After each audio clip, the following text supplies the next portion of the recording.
ஐயா, பெருமாளின் மார்பிலே யார் இருக்கிறார்கள்? உங்கள் மார்பிலே இருப்பவர்கள் யார்? பிராட்டி என்ற அடிப்படை தத்துவம் கூட அந்த மகரிஷிக்கு தெரியாத. உங்களை எட்டி உதைக்கவில்லை, அவன் என்னை எட்டி உதைத்தான். எவ்வளவோ சமாதானம் படுத்தினார், அவள் கேட்கவே இல்லை. இந்த அவமானத்தை துடைப்பதற்காக நான் பூலோகம் சென்று உங்களையே தியானம் செய்து தவம் செய்து உங்களை வந்து அடைவேன் என்று சொல்லி மகாலட்சுமி பூலோகம் புறப்பட்டு போய்விட்டார். கோதாவரி நதிக்கரையிலே கொல்லாபுரம் என்ற இடத்திலே சென்று தவம் செய்ய ஆரம்பித்தார் மகாலட்சுமி. பிராட்டி இல்லாத பெருமாள் மனசு சங்கடமாயிடுச்சு. நாமும் போயிடுமே பூலோகத்துக்கு நினைச்சார். அவருக்கு ஆலோசனை சொல்வது நாராயண மகரிஷி என்று பெரியவர். அவர் அப்போதான் மேலே வந்தார், கேட்டார், நானும் பூலோகம் போகலாம்னு நினைக்கிறேன். ஒரு சரியான இடத்தை காட்டணும்னு சொல்ல ஒரு தடவை உங்க ஆதிசேஷனுக்கும் வாயு பகவானுக்கும் ஒரு போட்டி வந்தது. மேலே இருக்கிற ஆகாச மலையை யாரால் அசைக்க முடியும்னு.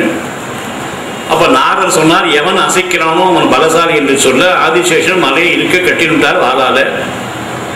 வாயு பகவான் எவ்வளவு அசைச்சாலும் முடியல.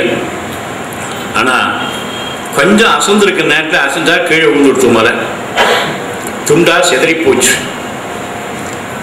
ஆதிசேஷனால தள்ளப்பட்ட மலை என்ற காரணத்தினாலே சேஷாச்சல மலை என்று இருக்கிறது. நீங்கள் அங்கே சென்று உங்களுடைய தவத்தை செய்யலாம் என்று சொல்ல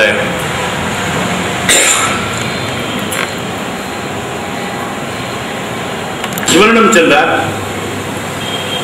இப்படி மூர்த்தியுடைய ஒருவர் பூலோகத்தை தவம் செய்து கொண்டிருக்கிறாரே, உடம்பெல்லாம் பொத்து மூடிவிட்டதே என்று சொல்ல பசுவும் கன்றுமாக மாறினார்கள். அந்த நாட்டு ராஜா ஆகாசராஜனும் சென்று பசு அடைந்தது. பெரிய மடியோடு போவோம். மன்னிக்கவும், நீங்க மத்தியானம் ஒரு சொற்பொழிவு பண்ணேன். இந்த பார்த்த விட்டு அதை அடித்தான். உள்ளே அமர்ந்து கொண்டிருந்த நாராயணன் தலையிலே அடிபட ரத்தம் கொட்டிற்று. அவர் எழுந்தவுடனே இந்த இடையை இறந்து போயிட்டான். இப்ப நாராயணனுக்கு இருந்த ஒரு இடமும் போயிடுச்சு. நேர வருகிறார். அங்கே ஆதி வராக மூர்த்தி என்பவர் கோயில் கொண்டிருக்கிறார். திருப்பதிக்கு யார் போனாலும் முதல்ல போக வேண்டிய இடம் ஆதி வராக மூர்த்தி. தட்ச பிரஜாபதிக்கு 50 பெண்கள், 10 பேரை படைச்ச பிரம்மாவுக்கு கல்யாணம் பண்ணி கொடுத்தான். 13 பேரை காசியப்பருக்கு கல்யாணம் பண்ணி கொடுத்தான். மீதம் 27 பேர், நட்சத்திரம் என்ற 27 பேரை சந்திரனுக்கு கல்யாணம் பண்ணி கொடுத்தான். இந்த காசியப்பருக்கு மனைவிகள திதி அதிதி என்ற 2 மனைவி மேல அதிக ஆசையும் பாசமும். ஒரு நாள் பிரதோஷ வேலை, நாளைக்கு பிரதோஷம், இன்னைக்கு அந்த கதையில பிரதோஷம் வரும். பிரதோஷ வேலையை அமர்ந்து கொண்டிருக்கிறார். பார்வதி பரமேஸ்வரன் பிரதோஷ வேலையிலே மேலே தரிசனம் கொடுப்பார். பிரதோஷம்னா ஒண்ணும் இல்லை, தசமன்னா 10, ஏகாதசம்னா 11, துவாதசம் 12, திரியோதசம்னா 13, திரியோதசி அமாவாசைக்கு அடுத்த 13ஆம் நாள், அந்த பௌர்ணமிக்கு அடுத்த 13ஆம் நாள் பிரதோஷ வேலை. இந்த பிரதோஷ வேலையிலே பார்வதி பரமேஸ்வரன் தரிசனம் கொடுக்கிறார் என்று ஒரு ஐதீகம். காசியப்பர் அதற்காக காத்துக் கொண்டிருந்தார். அப்பொழுது திதி வருகிறாள். சந்தோஷம் தாங்கல, நம்ம மட்டும்தான் தரிசனம் பண்ண போறோம் நினைச்சா தன் மனைவி திதியும் வருகிறாளே. ஆனந்தத்திலே அமர்ந்து கொண்டிருந்தார் காசியப்பர். திதி வருகிறாள். வந்தவள் இயற்கை காட்சிகளே தன்னை மறந்து போகிறார். வீசுகின்ற தென்றல் காசு, அந்த காற்றிலே வருகின்ற மலரின் மனம் அவள் மனதை மாற்றிவிட்டது. அப்படி வந்த திதி நேரே சென்று காசியப்பர் மடியிலே போய் அமர்ந்து விட்டாள். துடிச்சு போனார் காசியப்பர். என்ன அவசாரத்தை செய்தாய் திதி? இன்னும் சற்று நேரத்தில் பரமேஸ்வரை தரிசிப்பதற்காக நான் காத்துக் கொண்டிருக்கேன், மடி வந்து அமர்ந்து விட்டாயே. ஐயா, என்னை மன்னித்து விடுங்கள். நானும் பரமேஸ்வரை தரிசிக்கத்தான் வந்தேன். ஆனால் இயற்கை காட்சிகளிலே என்னை பறிகொடுத்தேன். என்னை காமம் ஆட்கொண்டது. கணவன் என்ற முறையிலே உங்கள் தஞ்சம் அடைந்து விட்டேன். காமம் வென்றது. காசியப்பர் தோற்றார். மேலே பார்வதி பரமேஸ்வரர். செய்த தவறுக்காக மன்னிப்பு கோருமார்கள். பரமேஸ்வரர் சொன்னால் ஒரு ரிஷி தப்பு செய்தால் மன்னிக்க முடியுமா? இது தவறான காரியத்தினாலே ஒரு வயிற்றிலே தோன்ற பிறக்கக்கூடிய குழந்தைகள் ராட்சசனாக பிறக்கட்டும் என்று சபித்தார் பரமேஸ்வரர். இதே வேளையிலே வைகுண்டத்திலே ஜெய விஜயன் என்று பகவான் நாராயணனுக்கு வாயு காப்பாளர் இருப்பார்கள். இன்னைக்கு எந்த பெருமாள் கோயில் போனாலும் ஜெய விஜயன் தான் வாயு காப்பாளர். ஒரு சொன்னா நான் ஏகாந்தமா இருக்குன்னு ஆசைப்படுறேன், உள்ள யாருமே விடாது. யாருமே விடாதுன்னா யாருமே விடாது. சரியா சோதனை போல சரகாதி முனிவர் வந்தார்கள், இவர்கள் தடுத்தார்கள். என்ன புதுசா இருக்கு, பெருமாள் மானசீக புத்தர்கள் இதுவரைக்கும் எங்களை யாரும் தடுத்ததே இல்லை. நான் எப்ப வேணா நினைச்சா எப்ப வேணா உள்ள போகலாமேன்னு சொல்ல தடுக்க கோபம் கொண்டார்கள். ஏ ஜெய விஜயா, வாய் கொழுப்பினாலே எங்களை தடுத்த காரணத்தினாலே நீங்கள் ராட்சசர்களாக பிறக்க வேண்டும். ஒன்றும் தெரியாது கூட இந்த மாயம் வெள்ள வரும். என்ன சத்தம்? பிரபுவே நீங்க தானே சொன்னேன் உள்ள யாரையும் அனுப்பாதேன்னு. ஆமா, இவனை அனுப்புலேன்னு போய் சொல்லி என்னை சபிச்சு விட்டாங்க, நான் ராட்சசனா பிறக்கணும். அவர் சொன்னார், சாபத்தை என்னால மாற்ற முடியாது, ஆனா உங்களை நானே வந்து ரட்சிக்கிறேன். என்னை ஆதரித்து 7 பிறவிகள் எடுத்தால் 7வது பிறவியில் ரட்சிக்கின்றேன். அந்த என்னை எதிர்த்து 3 பிறவிகள் எடுத்தால் 3வது பிறவிலே ரட்சிக்கிறேன். பார்த்தாங்க தெய்வம், உங்களை பிரிஞ்சு என்னால் 7 பிறவி எடுக்க முடியாது, உங்களுக்கு எடுக்கிற மாதிரியே 3 பிறவி எடுக்கிறேன். பரமேஸ்வரனால் சபிக்கப்பட்ட திதி வயிற்றில் இந்த ஜெய விஜயன் ராட்சசர்களாக பிறந்தார்கள். அவர்கள் தான் இரணியாட்சமும் இரணிகசிப்பு என்று 2 ராட்சசர்கள். ஒரு இரணியாட்சன், நாம் யாராக இருந்தோம்? பெருமாளுக்கு காவல் காக்கின்ற ஜெய விஜயனாக இருந்தோம். இந்த ரிஷிகள்லாம் வந்து எதையே சொல்லிக் கொடுத்து நம்மை சபித்து விட்டார்களே. ரிஷிகளுக்கு இருக்கிறதுக்கு ஒரு பூதகம் இருந்தாதானே. சுருட்டினான் பூதவை பாயாக சுருட்டினான், வேதங்களை இடுக்கிலே அமைத்துக் கொண்டான், சமுத்திரத்தடிலே ஒழித்து வைத்து விட்டான் இரணி. மீண்டும் தேவர்கள் எல்லாம் மகாவிஷ்ணு சொல்ல மிகச் சிறப்பான முறையிலே வராக அவதாரம் எடுத்தார். வராக அவதாரம் எடுத்து பூமியிலே சென்று சமுத்திரத்து அடியிலே சென்று பூமியை மீட்டுக் கொண்டு வந்தார். அப்ப ரிஷியெல்லாம் சொன்னாங்க, நீங்க போயிடாதுங்க மேல, ஏன்னா இந்த இடத்திலே நீங்கள் இருந்து எங்களை ரட்சிக்க வேண்டும் என்று சொல்ல, நான் சிலாரூபமாக இங்கே இருக்கிறேன் என்று தங்கின இடம்தான் திருப்பதி மலையில் இருக்கின்ற ஆதி வராகமூர்த்தி கோவில். அங்க வந்தார் பெருமாள் நாராயணன் வரார். ஒரு அவதாரம் மற்றொரு அவதாரத்தை பார்க்கறது. இங்க தங்கிக்கலாமான்னு கேட்கிறார். இங்க ரத்தம் தாராளமா தங்கிக்கலாம், ஆனா வாடகை கொடுக்கும். பின்னாடி என்னை தேடி வருவதெல்லாம் உங்களை வணங்கித்தான் வருவார்கள். ஆகினாலே அப்படி அதை நாம் சரி செய்யலாம் என்று சொல்ல, ஒரு வயதான மூதாட்டி வருவாள், இந்த காயத்துக்கு மருந்து போடுவார் என்றார் ஆதிவராகமூர்த்தி. சற்று நேரம் கழித்து ஒரு வயதான மூதாட்டி வந்தாள். நாராயணன் அவரை பார்க்கிறார், அவரை இவரை பார்க்கிறார். அண்ணனும் நோக்கினாள், அம்மாவும் நோக்கினாள். பாசம் பொங்குறது. யார் இவர்? உடனே நாராயணன் பார்த்தார், அம்மா என்னை கட்டிக்கொண்டு காலிலே விழுகிறாள். நான் அம்மாவா? என்னை அம்மா என்று அழைத்தாய் என் மகனே என்று கொண்டு அவர் கட்டிக்கொள்ள, சற்றே துவாபரகத்துக்கு போங்கள், நீங்கள் யசோதியாக பிறந்திருந்தீர்கள், நான் பாலகிருஷ்ணா பிறந்து ஓடி ஆடினேன். அந்த வந்த அம்மா பேரு பகுலாதேவி. நானா யசோதியாக பிறந்திருந்தேன், உன்னை எடுத்து வளர்த்தேனடா என்று ஆனந்தம் கொண்டாள். மீண்டும் இந்த கலியுகத்துக்கு வந்தாள். அவனை அழைத்துக் கொண்டு நாராயணன் அழைத்துக் கொண்டு மருந்து போட்டாள். நடந்ததெல்லாம் சொன்னார்.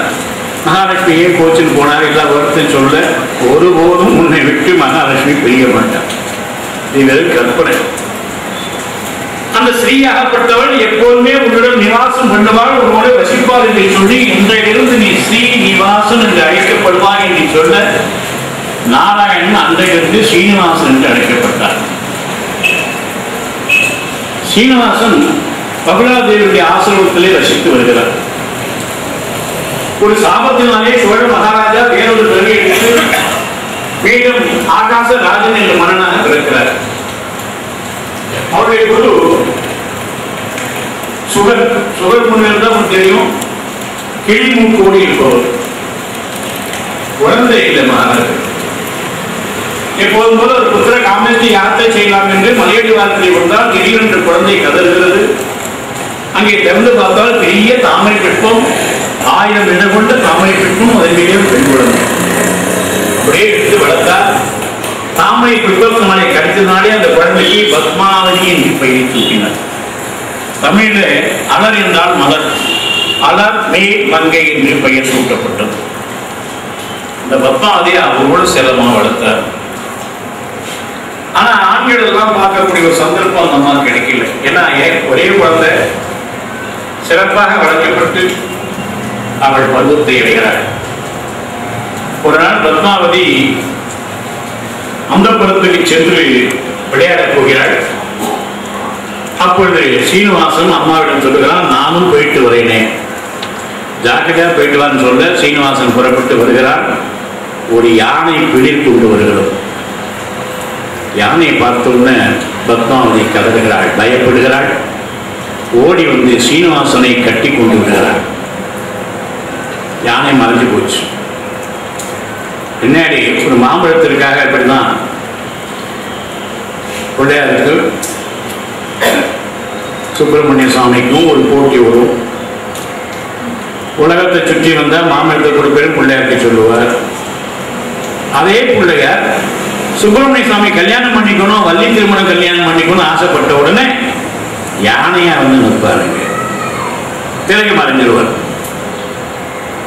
பத்மாவதி பார்த்தால் யாரையோ ஆணை கட்டி கொண்டு விட்டோமே என்று பயந்து கொண்டு போய், யாரையா நீங்க வந்து ஒரு ஆண்மகன் அந்த புறத்திலே நுழைந்திருக்கிறார் என்று செய்தி தெரிந்தால் என் அரசன் உன்னை கொன்று கூட போட்டு விடலாம் என்று சொல்லி பத்மாவதி திரும்பி போகிற. சீனிவாசனும் திரும்பி போனான். திரும்பி போனதில் பத்மாவதிக்கு உடம்பு சரியில்லை. மகாராஜா பார்த்தார், அவளுக்கு என்ன ஆயிற்று, இந்த குழந்தைக்கு என்ன ஆயிற்று என்று எத்தனையோ வைத்தியங்கள் செய்தும் குணமாகவில்லை. அப்படி திடீர்னு வாசலிலே கூடி கேளையோ கூடி கேளையோ குடி சொல்ற முன்னாடி வர உடனே வா வா கூப்பிட்டார் மகாராஜா. ஐயா, உங்களுக்கு சொல்லணுமா, உள்ளே ஒத்தி படுத்திருக்காளே உடம்பு சுகம் இல்லாம, உனக்கு எப்படி தெரியும்? சர்வமும் விட்டு அந்த குழந்தை வந்து சொன்னார் மகாராஜா, உங்கள் மகளுக்கு வந்திருக்கிற வியாதி குணப்படுத்த முடியாத வியாதி. ஏன் அப்படி சொல்ற? எந்த மூலிகை எந்த நாட்டிலிருந்து தவிர்க்க வேண்டும் என்றால் சொல், நான் இப்படியே தவிர்த்துக் கொள்கிறேன். என் அருமை மகள் பத்மாவதி குணப்படுத்த தவிர எனக்கு வேறு எந்த வேலையும் இல்லை. இது மருந்தால் குணமாகாது மகாராஜா. ஏனென்றால் இது காதல் வியாதி, ஒருபோதும் இருக்காது. என் மகள் எந்த ஆணையும் பார்த்திராத பொழுது காதல் வியாதி எங்கிருந்து வந்தது எனக்கு தெரியாது. நான் பொய் சொல்ல மாட்டேன். என்னைக்குமே குறி சொல்றவங்க பொய் சொல்ல மாட்டாங்க. மிக சிறப்பான முறையிலே மன்னன் மயங்கி நின்றார். குறி சொல்றவர் போயிட்டார். உடனே தோய்மரெல்லாம் அழிச்சா, இது என்னமோ சொல்லிட்டு போறதே, என் மகள் ஏதோ காதல் வியாதியாலே பாதிக்கப்பட்டார் என்றால் அது உண்மையா? உண்மைதான். அதெல்லாம் சொல்லி மன்னிப்பு கேட்டாங்க. இந்த மாதிரி நாங்கள் போயிருந்தோம் காட்டுக்கு, ஒரு யானை துரத்தின்னு வர பத்மாவதி பயந்து போய் அங்கே வந்த ஒரு பையனை கட்டின்னு விட்டா. அன்னிலிருந்து தான் இந்த வியாதி. ஏற்கனவே மகளுக்கு உடம்பு சரியில்லை என்று ஒரு கலக்கம், அவள் யாரையோ காதலித்து வரை விட்டிருக்கிறாள் என்ற செய்தினாலே ஏற்படுகின்ற துக்கம் ஒரு பக்கம். கலங்கி நின்ற மன்னன் திடீரென்று நாரதர் வருகிறார். மன்னா மன்னா என்று சொல்ல, நல்ல நேரத்திலே வந்திருக்கிறாய் என்றார். என் மகள் தெரியுமே, என்ன சாட்சாத் மகாவிஷ்ணுவை கல்யாணம் பண்ணிக்க போறாள். ஏற்கனவே குழம்பு, ஒரே குழப்பம் எனக்கு. என் மகளுக்கு உடம்பு சரியில்லைன்னு நான் நினைச்சுட்டு இருக்கேன். அங்கே யாரோ வந்து காதல் வியாதின்னு சொன்னான். இப்ப நீ வந்து மகாவிஷ்ணுவை கல்யாணம் பண்ணிக்க போறான்னு சொல்றேன். நாரதா, என் மனம் பட பாட்டை நீ பார்க்கலையா என்று சொல்ல, இல்லை உண்மை அதுதான் என்று சொல்ல, உன்னை தேடி ஒரு வயதான மூதாட்டி வருவாள். அப்படி வந்தால் நீ திருமணத்துக்கு சம்மதித்து விடு. ஏன்னு போனார் சீனிவாசன். அம்மா அம்மான்னார். என்னன்னா, உனக்கு ஒரு குறை இருக்குன்னு அடிக்கடி சொல்லுவியே, என்ன குறைடா கண்ணா எனக்கு? போ, துவாபர யுகத்துக்கு நீ போ, நானும் போறேன். நீ யசோதையாக பிறந்திருந்தாய், நான் பாலகிருஷ்ணா ஓடியாடி விளையாடி ஒரு நாள் நீ என்ன சொன்ன? கிருஷ்ணா, என் மடியில தவிர்த்து விளையாடினேன். உன்னை ஆசையா அன்பா நான் வளர்த்தேன். ஆனா ஒரு பெண்ணை கூட நான் வந்து பெண் பார்த்து உன்னை கல்யாணம் பண்ணி வைக்கிறதா, அந்த குறை எனக்கு இருக்குன்னு சொன்ன. அந்த சொன்னேன் அம்மா, அந்த குறை இப்ப சரியா போச்சு. ஏன் ஆகாசராஜனுக்கு ஒரு பெண் இருக்கிறாளாம் பத்மாவதி என்று. அங்கே சென்று பெண் கேட்டு வா. ரொம்ப சந்தோஷம். அங்கேருந்து பத்மாவதி வர, பத்மாவதி வீட்டிற்கு அந்த பகுலாதேவி வர, ஆகாசராஜன் வாசல்லையே என்று வரவேற்கிறான். உள்ள வந்தவ பார்க்கிறா, பெரிய அரண்மனை. இந்த பெண்ணையும் பார்க்கிறா, அழகா இருக்கா. நான் வந்த காரியம் யாம் அறிவோம். உங்கள் மகன் சீனிவாசனுக்கும் என் மகள் பத்மாவதிக்கும் திருமணம் செய்வதற்காக வந்திருக்கிறீர்கள். சந்தோஷத்தோடு திரும்பி வந்தால் சீனிவாசன் வாசலே காத்துருக்கான். போன காரியம் என்னாச்சுமா? அற்புதமான இடம், பெண் அழகு. ஆனால் எனக்கு மட்டும் சம்மதம் இல்லை. ஏமா சம்மதம் இல்லை? எவ்வளவு பெரிய வசதி படைத்தவர் அவர்கள். அவ்வளவு வசதி படைத்தவர்கள் நாம போய் கல்யாணம் பண்ணலாமாப்பா? எனக்கும் அவருக்கும் இருக்கின்ற வேற்றுமை வசதி படைத்தார் என்று ஒன்றுதானே அம்மா? ஆம். கண்ணை மூடி தியானம் பண்ணார் சீனிவாசன். குபேரனை நினைச்சார். ஒரே பொற்காசுகளாக வந்து கொட்டப்பட்டது. போதுமா என் வசதி? இவ்வளவு பொற்காசுகளா? அந்த மன்னனை விட நாம் தான் அதிக பொருள் கொண்டவர்கள் என்று சொல்லி சம்மதித்தாள். குபேரன் விடைபெற்றுக் கொண்டு போகும்போது, சீனிவாசா, அத்தனையும் கடனாக கொடுத்திருக்கிறேன். இன்றைய அளவும் திருப்பதியில் வருகின்ற வருமானத்தில் இருந்து குபேரனுக்கு வட்டி மாத்திரம் கட்டி கொண்டிருக்கிறார்கள் என்றும் அசல் இன்னும் கொடுக்கப்படவில்லை என்றும் ஒரு ஐதீக செய்தி சொல்லிக் கொண்டுதான் இருக்கிறது. பின்ன என்ன? மிக மிக சிறப்பான கல்யாணம். பார்வதி பரமேஸ்வரர் வந்திட, சரஸ்வதியோடு பிரம்மா வந்திட, இந்திராணியோடு இந்திரன் வந்திட, தேவாதி தேவர்கள் எல்லாம் வந்திட, சீனிவாசனுக்கும் பத்மாவதிக்கும் மிகச் சிறப்பாக கல்யாணம் நடந்தது என்ற அளவிலே சொற்பொழிவு 2 நிமிடம் நிறுத்தப்பட்டு மீண்டும் சுபா ஒரு கல்யாண பாட்டு பாட வருவார்கள்.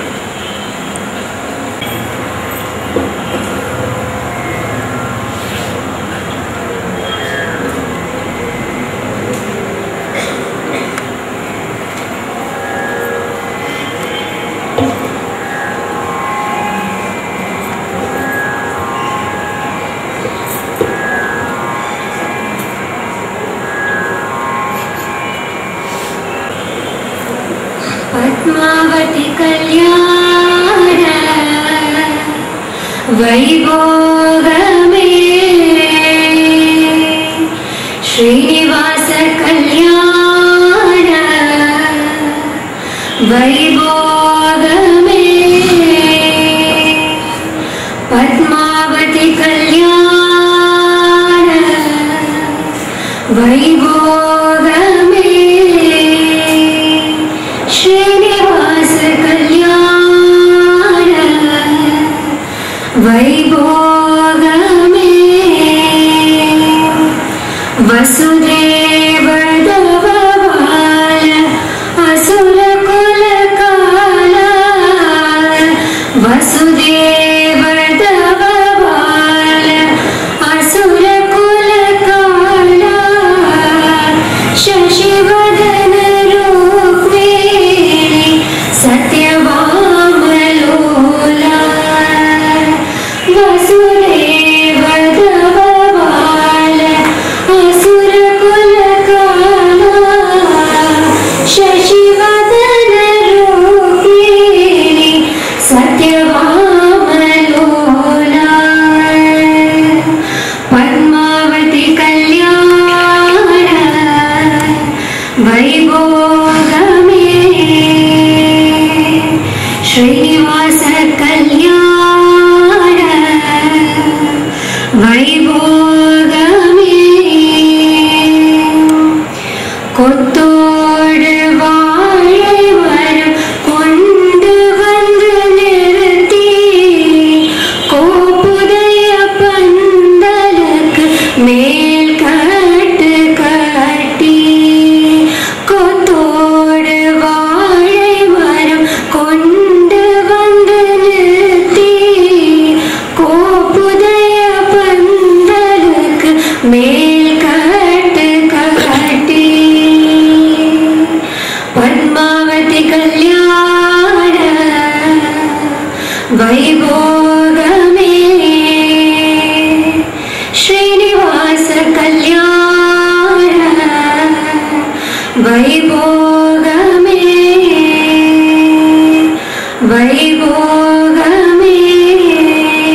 கல்யாணம் ஆச்சு. கல்யாணத்தில் பாட்டு பாடுவெல்லாம் பாடினா, அந்த காலத்தில் கல்யாணம் ஆனால் 6 மாதம் மலையேறக்கூடாது.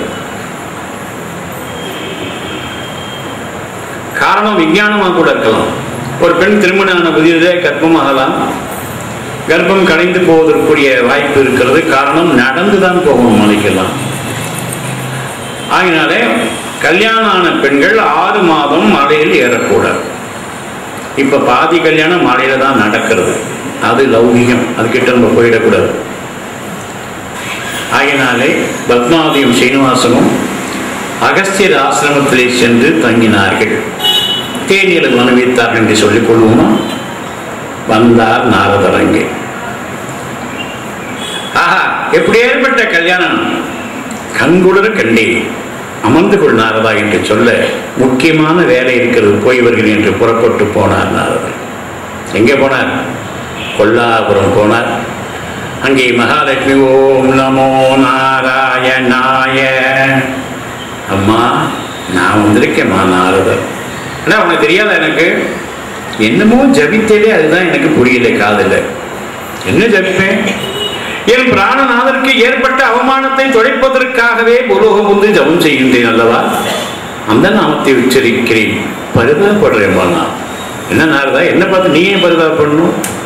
நீ யாரை குறித்து இங்கே தவம் செய்து கொண்டிருக்கிறாயே என் அம்மா? அவர் யாரோ ஒரு பெண்ணை கல்யாணம் பண்ணி தேனில் அனுபவித்துக் கொண்டிருக்கிறார்.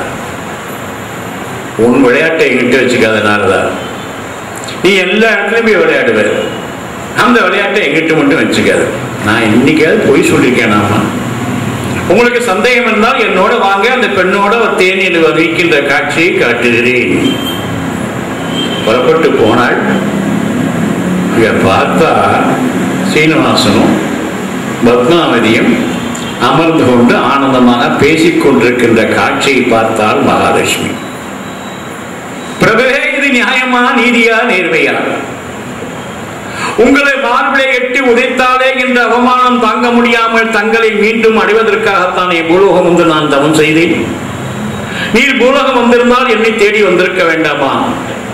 ஆனால் வேறொரு பெண்ணையா திருமணம் செய்து கொண்டு இருக்கிறீர் ஐயா, எந்த விதத்தில் நியாயமாகும்?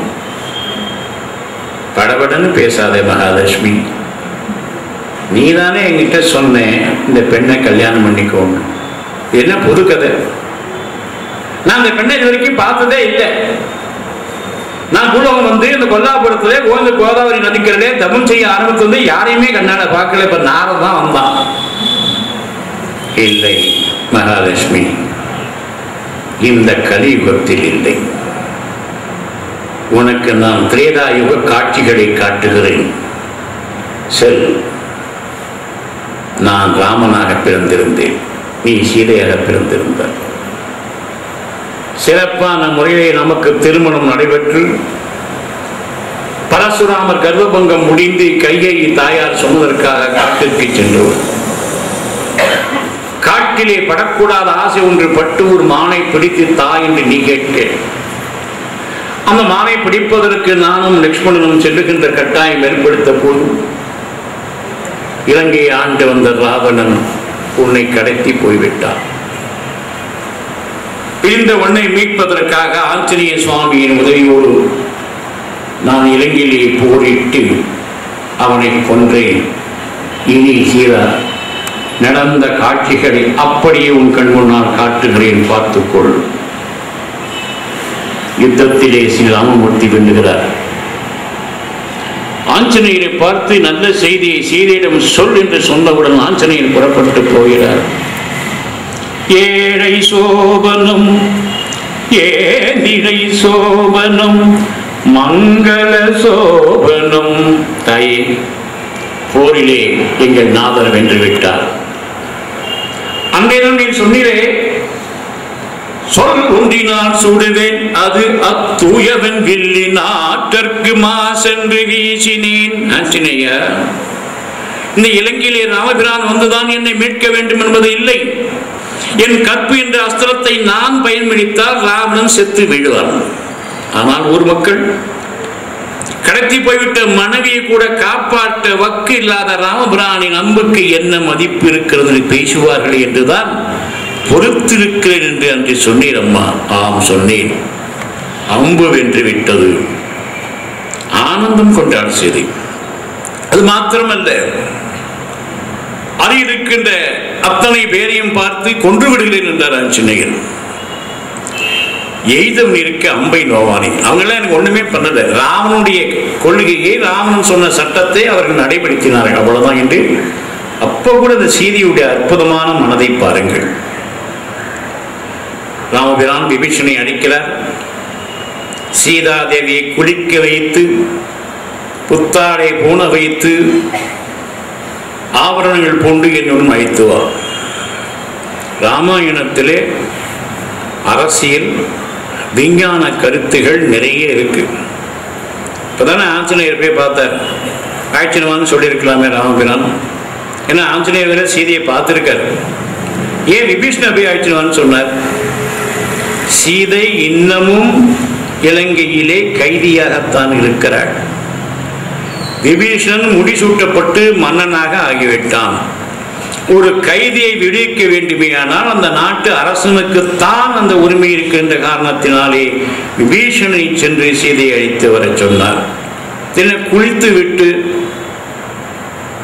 10 மாதம் சீதை குளிக்கவே இல்லை. ஏன் குளிக்கல? குளிச்சா மாற்றத்துக்கு ஒரு புடவை வேணுமே, அது யார் வாங்கி கொடுப்பார்? ராவன்கிட்ட தானே அந்த புடவை போய் கேட்கணும் திருப்பி. ஆனா உடம்புல துர்நாற்றம் வீசலையா?